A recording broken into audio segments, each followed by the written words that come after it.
নমস্কার বন্ধুরা, কেমন আছেন? আমি রিম্পা মধ্যবিত্ত বাঙালি টুকিটাকিতে আপনাদের স্বাগত জানাই।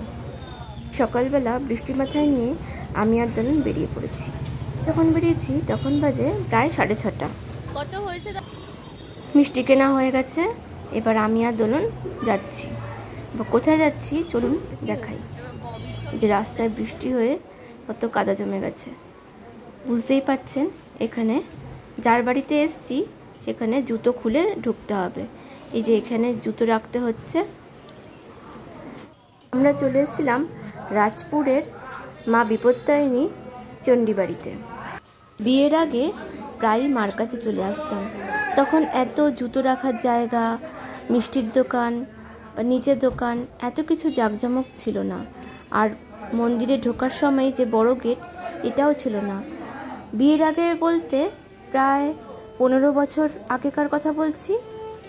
তারও আগের ঘটনা হলো, এরকমভাবে মিষ্টির দোকান, এই দোকানগুলো ছিল না। তবে হ্যাঁ, দোকান ছিল না তা নয়, এই যে এই দোকানগুলো ছিল, এই দোকানগুলো অনেক পুরনো। মাকে দেওয়ার জন্য শাড়ি, ফুলের মালা, মায়ের ফটো এইসব পাওয়া যায়।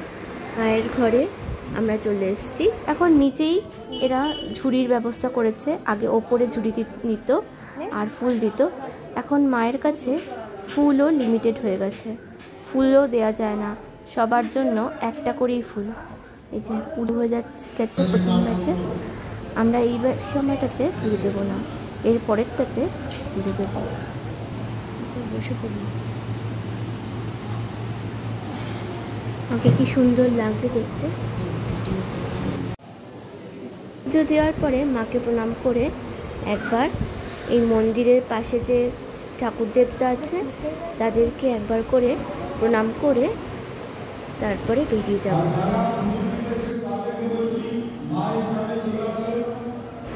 আগে যখনই মনটা ভীষণ খচখচ করতো তখনই মায়ের কাছে চলে আসতাম।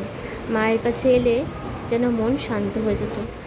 এখন আর সংসারের চাপে, ছেলে মেয়েদের স্কুলের টাইমিং সব কিছু মিলিয়ে মিশিয়ে অত আসা হয় না। তবে যখনই আসি মায়ের কাছে যত মনের কষ্ট বলে হালকা হতে পারি। আর মা আমার ভীষণভাবে কথা শোনে। কোনো দিন মার কাছ থেকে আমি খালি হাতে বাড়ি ফিরে আসিনি।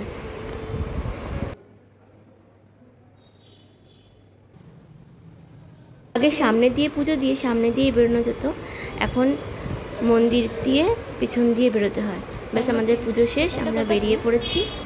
কালকে যখন বিকেলবেলা দোলন আর বিতান আমাদের বাড়িতে এসেছিল, তখনই আমরা দুই বোন মিলে প্ল্যান করে ফেলেছিলাম যে আজকে একবার বিপত্তারিণী চণ্ডীবাড়িতে একবার ঘুরেই আসব। বিয়ের পর এই প্রথম আবার দুই বোন একসঙ্গে চণ্ডীবাড়িতে ঘুরে গেলাম। মা বিপত্তারিণী আপনাদের সবাইকে যেন সুস্থ রাখে, বিপদমুক্ত রাখে। আজকের ভিডিওটা তবে এখানেই শেষ করছি।